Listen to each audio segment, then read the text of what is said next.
नमस्कार। राम गुलाम राय YouTube channel पर आपका स्वागत है। आज हम लोग डीएलएड सेकेंड सेमेस्टर के मध्यकालीन शिक्षा के बारे में अध्ययन कर रहे थे। इसके पहले क्लास में हम लोगों ने पढ़ा कि मध्यकालीन शिक्षा या मुस्लिम कालीन शिक्षा की क्या पृष्ठभूमि थी, भारत में किन शासकों के द्वारा मुस्लिम कालीन शिक्षा का आगमन हुआ और किस प्रकार हमारे देश में विभिन्न शासकों द्वारा मुस्लिम शिक्षा के क्षेत्र में या मुगल कालीन शिक्षा क्षेत्र में या मध्यकालीन शिक्षा के क्षेत्र में किस प्रकार अपना अपना योगदान रहा, जिसके फलस्वरूप मध्यकालीन शिक्षा में मुस्लिम कालीन शिक्षा का एक प्रमुख स्थान है। आइए आज हम उसके आगे चर्चा करें। जैसा कि हम सब चर्चा कर चुके हैं कि इस्लाम धर्म के संस्थापक हजरत मोहम्मद साहब थे और इस्लाम धर्म के पीछे क्या उद्देश्य थे, पहले इसकी चर्चा करते फिर उसके आगे के बिंदु की चर्चा करते हैं कि इस्लाम धर्म के प्रमुख उद्देश्य क्या है। आइए इनका बिंदुवार चर्चा करें। पहला, मुस्लिम धर्म का प्रचार प्रसार करना। इस्लाम धर्म का जो प्रमुख उद्देश्य था, इस मुस्लिम धर्म का या इस्लाम धर्म का प्रचार प्रसार करना, भौतिक सुखों का भोग करना। अगला, ज्ञान का प्रसार करना, ज्ञान मतलब शिक्षा का प्रसार करना, मुस्लिम संस्कृति का प्रसार करना, शासन को सुदृढ़ अर्थात सुदृढ़ का मतलब मजबूत बनाना और चरित्र निर्माण आदि। ये इस भारत में या इस्लाम धर्म की स्थापना का ये प्रमुख उद्देश्य था। तो आइए इसका विस्तार से चर्चा करें। पहला, इस्लाम या मुस्लिम धर्म का प्रचार प्रसार करना। ये इस्लाम धर्म के प्रत्येक लोगों का दायित्व था कि वो अपने धर्म का जगह जगह प्रचार प्रसार करें एवं अधिक से अधिक लोगों को प्रोत्साहित करके उस धर्म को आकर्षित करें। और भारत में भी जो विभिन्न शासक आए वो समय समय पर इस्लाम धर्म के प्रचार के लिए विभिन्न तरीके से विभिन्न व्यवस्थाएं या विभिन्न शिक्षण संस्थाएं खोल करके लोगों को विभिन्न प्रकार से अपने तरीके से प्रोत्साहित करके या किसी प्रकार से प्रोत्साहन दे करके इस्लाम धर्म की ओर आकर्षित करने एवं इस्लाम धर्म को ग्रहण करने के लिए समय समय पर प्रोत्साहित करते रहे हैं। तो इस्लाम धर्म का यही मुख्य उद्देश्य भारत में भी था। जो विभिन्न शासक आए, वो मोहम्मद गौरी हो या बाबर हो या उनके बाद के शासक हो, इनका मुख्य उद्देश्य था कि भारत में अधिक से अधिक इस्लाम धर्म मुस्लिम धर्म का प्रचार प्रसार किया जाए। दूसरा, भौतिक सुखों का भोग। जैसा इस्लाम धर्म में ये माना जाता है कि व्यक्ति को पुनर्जन्म नहीं लेना। इस्लाम धर्म में ये मान्यता है कि व्यक्ति का पुनर्जन्म नहीं होता है। जब पुनर्जन्म नहीं होता है, एक ही बार जन्म होता है, तब क्या करना है? तब उनका जो उनके धर्म में ये ऐसी मान्यता है, जब एक बार जन्म लेना है तो जो भी संसार में सुख है, वैभव है, तो उसका भोग कर लिया जाए, उसका उपयोग कर लिया जाए।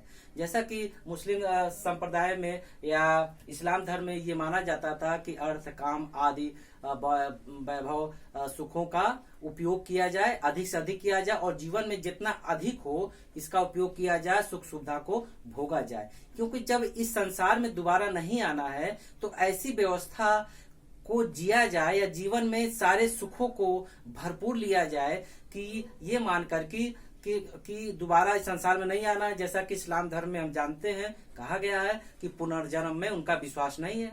जब नहीं है तो एक ही जन्म लेना है जो इस जन्म के रूप में है, तो उसका अधिक से अधिक उपयोग किया जाए, सुख सुविधा को जीने में, सुख सुविधा का लाभ लेने में अधिक से अधिक इसका उपयोग किया जाए। उसका ये भी फायदा हुआ, जब भारत में इस प्रकार की शिक्षा का प्रसार किया गया तो हमारे भारतवासी बहुत से ऐसे वर्ग के लोग थे, बेचारे आर्थिक रूप से कमजोर थे या शोषित वर्ग थे, उनको अपने समाज में सम्मान नहीं मिल रहा था।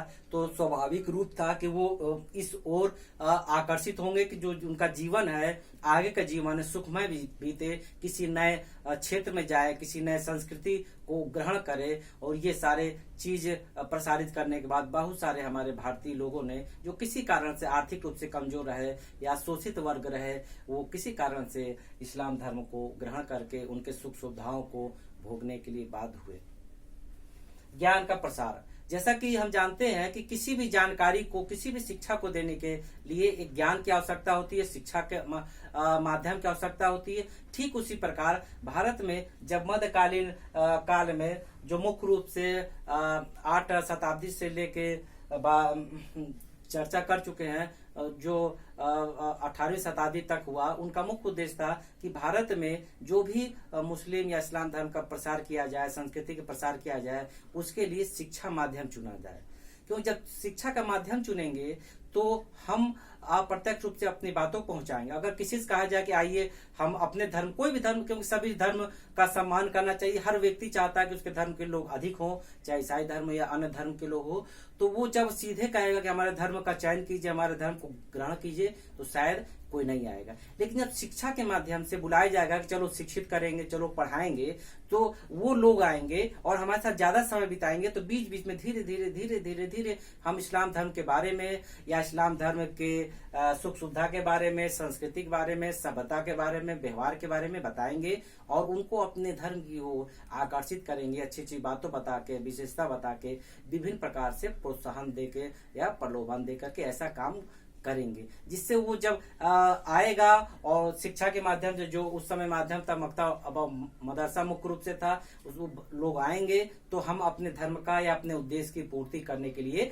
शिक्षा का माध्यम लेंगे। क्योंकि जब ज्ञान के बाद चर्चा चलती है तो हमारे ये जो हमारे इस्लाम धर्म के संस्थापक हजरत मोहम्मद साहब ने कहा है कि यदि किसी को आपको कुछ सोना देना हो या कुछ देना हो, तो किसी व्यक्ति को सोना देने से बेहतर है कि आप उसको ज्ञान दें। किसी व्यक्ति को कोई कीमती चीज देने से बेहतर है कि आप उसको ज्ञान दें, क्योंकि ज्ञान एक प्रकाश है, ज्ञान एक अमृत है, ज्ञान एक प्रकाश पुंज है। क्योंकि ज्ञान ही वो माध्यम है, प्रकाश के रूप में वो माध्यम है जो हमारे अंधकार को दूर करता है। अंधकार मतलब हमारे अंदर छुपे हुए अज्ञानता को, हमारे अंदर छुपे हुए संकीर्ण विचारधारा को दूर करता है। यदि हमको अपने ज्ञान का विकास करना है, आगे बढ़ना है, तो हमको मुख्य रूप से शिक्षा का साधन का महत्व समझना चाहिए, शिक्षा का माध्यम ग्रहण करना चाहिए, क्योंकि वही माध्यम है जिसके माध्यम से हम अपने उद्देश्य की पूर्ति कर सकते हैं।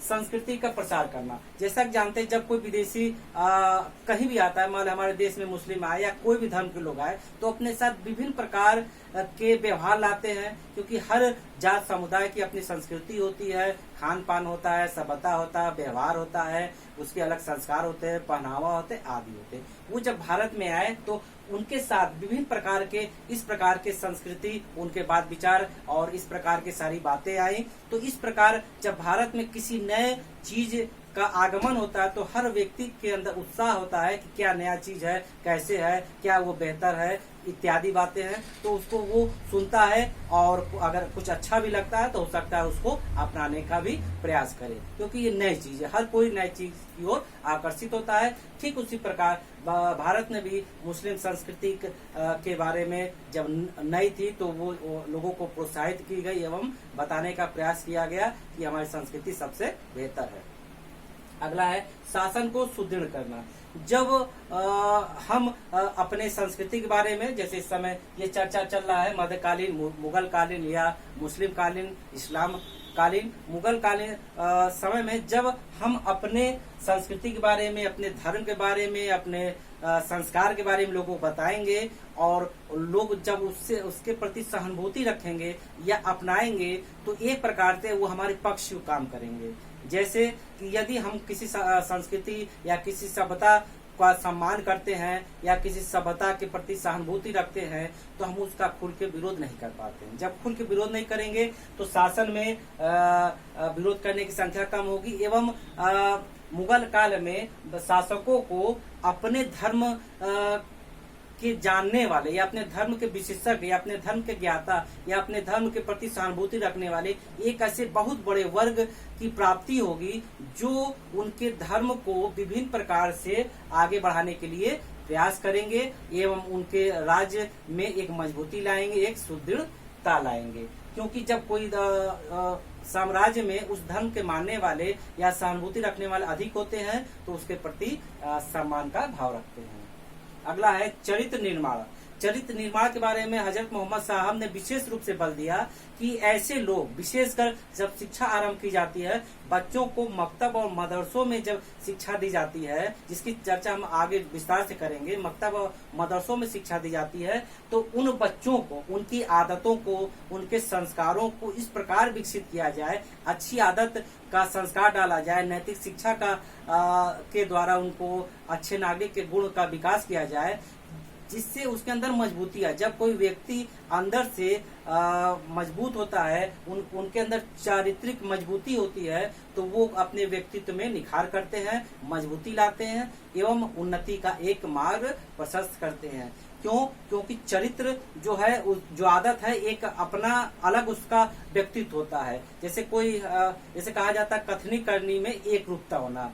जब किसी व्यक्ति के अंदर ये व्यक्तित्व होगा, ये गुण होगा कि उसकी कथनी करने में एक रूपता होगा, उसके हर एक बात का वैल्यू होगा, जो कहता वो करता है, तो उसके व्यक्तित्व में निखार आता है, उसके व्यक्तित्व का प्रभाव पड़ता है पूरे समाज में, आसपास के लोगों को कि ये व्यक्ति बहुत ही दृढ़ संकल्पी है, चरित्र का मजबूत है एवं कथनी करनी में एक रूपता है। और इस प्रकार हम देखते हैं कि ये जो मुस्लिम संस्कृति को अगर कहना चाहे या इस्लाम धर्म की शिक्षा के बारे में संक्षिप्त कहना चाहे, तो हम कह सकते हैं कि ऐसी शिक्षा जो इस्लाम के सभ्यता और संस्कृति के अनुसार दी जाए। अगर आपको एक लाइन में कहना हो कि मुस्लिम कालीन शिक्षा या मध्यकालीन शिक्षा या मुस्लिम शिक्षा या मुगल कालीन शिक्षा किसे कहते हैं, तो हम कह सकते हैं ऐसी शिक्षा जो मुस्लिम सभ्यता और संस्कृति के अनुसार शिक्षा दी जाए, उसको मुस्लिम कालीन या इस्लाम कालीन शिक्षा कहते हैं। पुनः सुन लीजिए, इस्लाम कालीन शिक्षा या मुगल कालीन शिक्षा या मुस्लिम शिक्षा किसे कहते हैं? ऐसी शिक्षा जिसमें मुस्लिम सभ्यता और संस्कृति के अनुसार शिक्षा दिया जाए, इसको इस्लाम कालीन या मुगल कालीन शिक्षा कहा जाता है। इस प्रकार हम लोगों ने आज जो अध्ययन किया कि मुस्लिम शिक्षा के क्या उद्देश्य है, पुनः इसकी चर्चा कर ले। आज हम लोगों ने क्या जाना, जैसा कि इसके पहले क्लास में भी जान चुके हैं, इस क्लास में भी चर्चा किए हैं कि इस्लाम धर्म के संस्थापक कौन थे, तो हजरत मोहम्मद साहब थे।